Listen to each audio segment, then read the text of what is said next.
அறுவடை வரை இரண்டையும் வளர விடுங்கள். ஆண்டவர் இயேசுவில் என் அன்பிற்கினிய சகோதர சகோதரிகளே, உங்கள் அனைவருக்கும் பொது காலத்தினுடைய 16வது ஞாயிறு வாழ்த்துக்களின் ஜெபங்களையும் அன்போடு தெரிவித்து மகிழ்கின்றோம். அன்பிற்கினியவர்களே, பொது காலத்தில் வருகின்ற எல்லா நற்செய்தி வாசகங்களிலும் நம் ஆண்டவர் இயேசுனுடைய விண்ணக படிப்பினைகளை நாம் பெற்றுக்கொள்கின்றோம். இயேசு கிறிஸ்து இந்த மண்ணுலகில் பணி செய்த 3 ஆண்டுகளும் விண்ணரசுக்கு மக்களை எப்படி தயாரித்தார், அதற்கான பண்புகள் என்னென்ன வேண்டும் என்பதை தான் இந்த நற்செய்தி அனைத்து நமக்கு சொல்லித் தருகின்றன.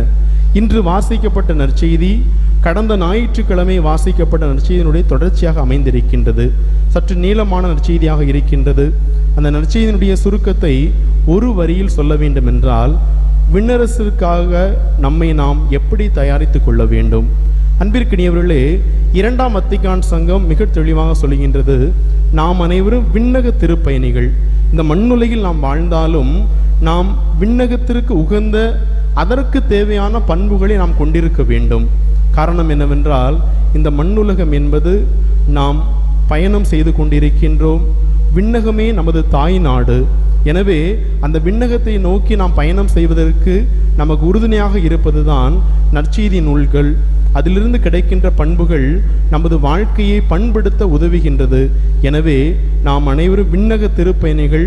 எனவே இந்த விண்ணரசுக்குரிய அந்த பண்புகளோடு நாம் வளர வேண்டும் என்பதை திருச்சபை நமக்கு சொல்லித் தருகின்றது. எனவே அன்பிற்கினியவர்களே, இந்த விண்ணரசு குறித்த இந்த நற்செய்தி விண்ணரசின் படிப்பினையை நமக்கு அழகாக சொல்லி காட்டுகின்றது. அதன் ஒரு படிப்பினை தான் இந்த நாளில் நாம் சிந்திக்க இருக்கின்றோம். அதுதான் பொறுமை.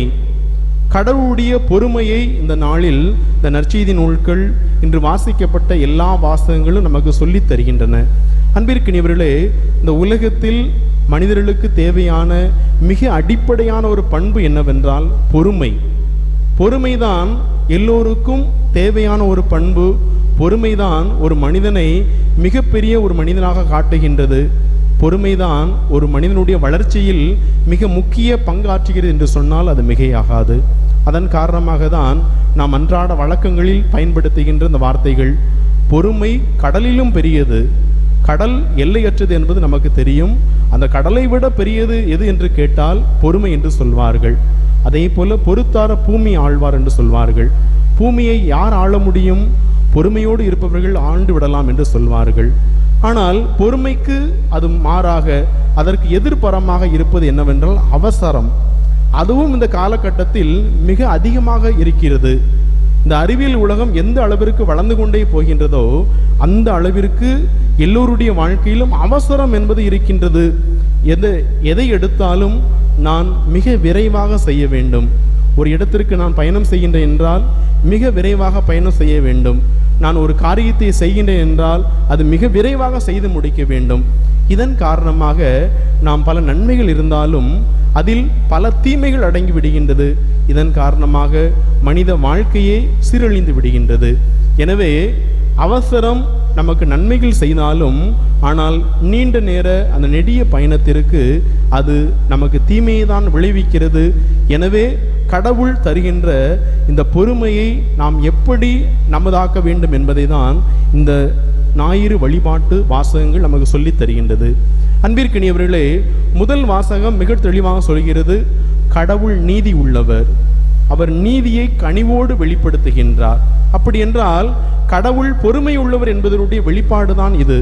கடவுளை நாம் எப்படி பொறுமையுள்ளவர் என்று சொல்ல முடியும்? அவர் நீதியை வெளிப்படுத்தும் வழியாக அவர் காலம் தாழ்த்தினாலும் நீதியை வெளிப்படுத்துவார். அது அவருடைய பொறுமையில் அடங்கி இருக்கின்றது. ஒருவேளை தீமை செய்பவர்கள் இந்த உலகத்தில் நீண்ட நாள் இருப்பதை போல தோன்றலாம். அது கடவுளுடைய பொறுமை. ஆனால் இறுதியில் கண்டிப்பாக நீதியை வெளிப்படுத்துவார். அதே போல கடவுள் கனிவுள்ளவர் என்பதையும் சீராக்கி ஞான நூல் மிக தெளிவாக சொல்கின்றது. இதுவும் பொறுமையினுடைய ஒரு வெளிப்பாடாக தான் பார்க்கப்படுகின்றது. நற்செய்தி வாசகத்திற்கு வருகின்ற போது 3 உவமைகள் கடவுளுடைய பொறுமையை நமக்கு மிக சிறப்பாக சொல்லி தருகின்றது. முதல் உவமையை பாருங்கள், கோதுமை மணி களை. இது பொறுமைக்கு மிக சிறப்பான உதாரணம். மிக எளிமையான ஒரு உவமையாக தான் இருக்கின்றது. அதனுடைய விளக்கமும் நற்செய்தியில் மிக தெளிவாக சொல்லப்பட்டு இருக்கின்றது. நாம் எப்படி பொறுமையோடு இருக்க வேண்டும் என்பதை அந்த உவமை மிக தெளிவாக சொல்லித் தருகின்றது. அதை தான் அந்த கோதுமை மணி, அந்த களை சொல்லப்படுகின்றது. அந்த பணியாளர்கள் அந்த நிலக்கிழாரிடம் சென்று கேட்கின்றார்கள், நாங்கள் சென்று அந்த களையை பறித்துவிட்டு வரட்டுமா? அப்போது அந்த நிலக்கிழா சொல்கின்றார், நீங்கள் கோதுமை பயிர்களையும் சேர்த்து பறித்து விடுவீர்கள், எனவே நீங்கள் சற்று காலம் தாழ்த்துங்கள். இது எதை வெளிப்படுத்துகின்றது? மத்தேயு நற்செய்தி எழுதப்பட்ட காலத்தில் அந்த சமூகத்தில் நல்லவர்களும் இருந்தார்கள், தீயவர்களும் இருந்தார்கள். அவர்களுக்கு சொல்லுகின்ற பதிலாக தான் மத்தேயு நற்செய்தியாளர் எழுதுகின்றார். அப்படி என்றால் நாம் என்ன செய்ய முடியும்? தீமை செய்தவர்கள் இந்த உலகத்தில் இருக்கத்தான் செய்கின்றார்கள். அப்படி என்றால் தீமைகளை அழிக்க வேண்டும் என்பதற்காக நன்மைகளும் சேர்த்து அழித்து விட முடியுமா? அப்படி அல்ல. நல்லவர்கள் இருக்கட்டும், இந்த தீமைகளை அழிக்க வேண்டும் என்பதற்காக நல்லவர்கள் பாதிக்கப்பட்டு விடக்கூடாது. அதே போல அந்த தீயவர்கள் திருந்தி வாழ்வதற்கு கடவுள் ஒரு குறிப்பிட்ட காலத்தை கொடுக்கின்றார். அவர்கள் அந்த காலத்திற்குள் தங்களையே மாற்றிக்கொண்டு அவர்கள் மீண்டும் புது வாழ்வை பெறுவதற்கு ஒரு வாய்ப்பாக, அதாவது கடவுள் பொறுமையாக இருக்கின்றார், பொறுமையாக அந்த காலத்தை கொடுக்கின்றார் என்பதை மிக தெளிவாக அந்த உவமை நமக்கு சொல்லித் தருகின்றது. இரண்டாவது வருகின்ற உவமை, அந்த சிறிய விதை பெரிய மரமாக மாறுகின்றது. ஒரு சிறிய கடுகு விதை பார்ப்பதற்கு சிறியதாக இருக்கின்றது. அது வளர்கின்ற போது வானத்து பறவைகள் அதில் வந்து கூடு கட்டுகின்ற அளவிற்கு பெரியதாக மாறுகின்றது. இதைதான் நாம் நம்முடைய அன்றாட வாழ்க்கையில் சொல்கின்றோம். பொறுமை என்பது காட்சிக்கு மிக எளியது, சிறிய பண்புதான். நான் பொறுமையோடு இருக்கின்ற போது சிலர் நம்மை ஏளனமாக நினைப்பார்கள்.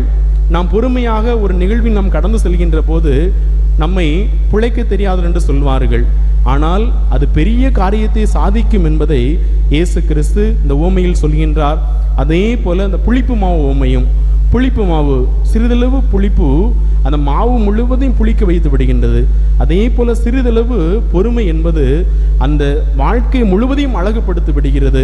இதை அன்றாட வாழ்க்கையில் நாம் ஒவ்வொரு நாளும் கடைபிடிக்க வேண்டிய மிக உண்மையான, மிக ஆழமான ஒரு பண்பாக இருக்கின்றது. இந்த பொறுமை இல்லாததின் காரணமாக தான் தனி மனித வாழ்க்கையில் அனைத்து பிரச்சனைகள் வருகின்றது. குடும்ப வாழ்க்கையில் நாம் படிப்படியாக பிரச்சனைகளை சந்திப்பதற்கு முக்கியமான காரணம் என்ன? பொறுமை இல்லை.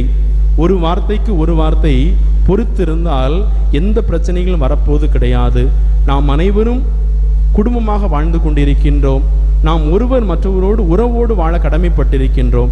அப்படி உறவோடு வாழ வேண்டும் என்றால் அந்த உறவில் பொறுமை எவ்வளவு அவசியம் என்பதை இந்த சிறிய நிகழ்ச்சியின் வழியாக கற்றுக்கொள்கின்றோம். எனவே அன்பிற்கினியவர்களே, பொறுமை என்பது நாம் கடவுளிடமிருந்து பெறுகின்ற மிக முக்கியமான புண்ணிய நீர் என்பதை தான் இந்த ஞாயிறு வழிபாட்டு வாசகங்கள் நமக்கு சொல்லித் தருகின்றது. அதே போல விவிலியத்திலும் கடவுள் இந்த பொறுமையை மிக சிறப்பான ஒரு பண்பாக காட்டுகின்றார். பழைய ஏற்பாட்டில் பல விவிலிய கதாமாந்தர்கள் தன்னுடைய வாழ்க்கையில் பொறுமையை இழந்ததால் கடவுளுடைய ஆசீர்வாதம் கிடைக்காமல் போனதையும் பார்க்கின்றோம். ஆபிரகாமை பார்க்கின்றோம். கடவுள் அவரை பொறுமையோடு இருக்க அழைக்கின்றார். அவர் குழந்தை பெறுவதற்கு காலம் தாழ்த்துகின்றது. ஆனால் அவர் என்ன செய்கின்றார்? கடவுளுடைய திட்டத்திற்கு மாறாக அவர் தனக்கென்று ஒரு குழந்தையை உருவாக்க தன்னுடைய அந்த பணிப்பெண்ணை வைத்துக் கொள்கின்றார். இரண்டாவது மோசையும் பாருங்கள், மக்கள் அவரிடம் வந்து முறையிடுகின்றார்கள். ஆனால் கடவுள் பொறுமையோடு சென்று நீ அந்த பாறையிடம் பேசு என்கின்றார். அவர் தன்னின் கையில் இருந்த கோலை எடுத்து அந்த பாறையை அடித்து விடுகின்றார். பெரிய வெள்ளப்பெருக்கு ஏற்பட்டு விடுகின்றது. அதே போல சவுல் சாமுவேல் வருவதற்கு முன்பாக பொறுமை இழந்து அவர் பலி செலுத்த முன்னே செல்விட்டு விடுகின்றார். இதனால் கடவுளுடைய கோபத்திற்கு ஆளாகின்றார். அதே போல தாவீது கடவுளால் நிரம்ப ஆசீர்வதிக்கப்பட்டவர். கடவுள் தனக்கு எல்லாவற்றையும் கொடுத்திருந்தார். ஆனால் பொறுமை இல்லாததின் காரணமாக அடுத்தருடைய மனைவி, உரியாவின் மனைவி பத்சபாவை தன்னுடைய மனைவியாக ஏற்றுக்கொண்டதின் காரணமாக கடவுளுடைய கோபத்திற்கு ஆளாகின்றார். எனவே அன்பிற்கினியவர்களே, நம்முடைய வாழ்க்கையில் இந்த கடவுளுடைய பொறுமையை நாம் எப்படி பெற்றுக்கொள்ள முடியும் என்பதை தான் இந்த நாளில் நாம் ஆழமாக சிந்திக்க கடமைப்பட்டிருக்கின்றோம். பொறுமையை நாம் இன்னும் அதிகப்படுத்த வேண்டும் என்றால் நாம் மிகப்பெரிய காரியங்கள்லாம் செய்ய வேண்டிய தேவையில்லை. மாறாக நாம் அன்றாடம் செய்கின்ற காரியத்தில் இன்னும் சற்று கூடுதலாக சில சிந்தனைகளை கொண்டிருந்தால் மட்டும் போதும். முதலில் நாம் பார்க்கின்றோம், நம்முடைய சிந்தனையை சற்று அகலமாக்க வேண்டும். அந்த நிலக்கிழார் மிக தெளிவாக சொல்கின்றார், அந்த பயிர் வளரட்டும், அது அறுவடை வரை இரண்டும் இணைந்து வளரட்டும். அறுவடை நேரத்தில் நாம் அவர்களுக்கு சொல்வோம், களைகளையெல்லாம் பிரித்து வந்து ஒரு கட்டுகளாக கட்டுங்கள், அதை எரித்து விடுவோம், நல்ல பயிர்களை களஞ்சியத்தில் சேர்த்து வைப்போம். அப்படி என்றால் பொறுமை என்பது இன்னும் சற்று அகலமாக்க வேண்டும். ஒருவேளை நம்முடைய உறவுகளில் சில சிக்கல்கள் வருகின்ற போது ஒரு நிமிடம் பொறுமையாக இருந்து அடுத்தவர் சொல்கின்ற அந்த வார்த்தைகளை இன்னும் ஆழமாக செவிமடுத்தால் போதும். அந்த ஒரு நிமிடம் கடந்து விட்டால் போதும், அந்த பிரச்சனையிலிருந்து நாம் விடுபட்டு விடலாம், அதிலிருந்து நாம் புது வாழ்வு பெற்றுவிடலாம். அந்த சண்டை சச்சரவு என்பது அந்த இடத்தில் வரவே செய்யாது. இரண்டாவது, பொறுமை என்பது ஏற்றுக்கொள்ளுதலுடைய வெளிப்பாடு. இந்த உலகத்தில் நன்மையும் உண்டு, தீமையும் உண்டு. எனவே நாம் ஏற்றுக்கொள்ள கடமைப்பட்டு இருக்கின்றோம். நான் நல்லவனாக இருக்கின்றேன், என்னை சுற்றி அனைத்தும் நன்மையானதான் இருக்க வேண்டும் என்று நாம் கட்டளையிட முடியாது. இந்த உலகத்தில் தீமையின் மத்தியில் நாம் வாழ்ந்து கொண்டிருக்கின்றோம். அப்படி என்றால் பொறுமையாக இருப்பது என்பது அவர்களும் அந்த நன்மையை பெற்றுக்கொள்வதற்கு நாம் அவர்களை ஏற்றுக்கொள்ள வேண்டும்.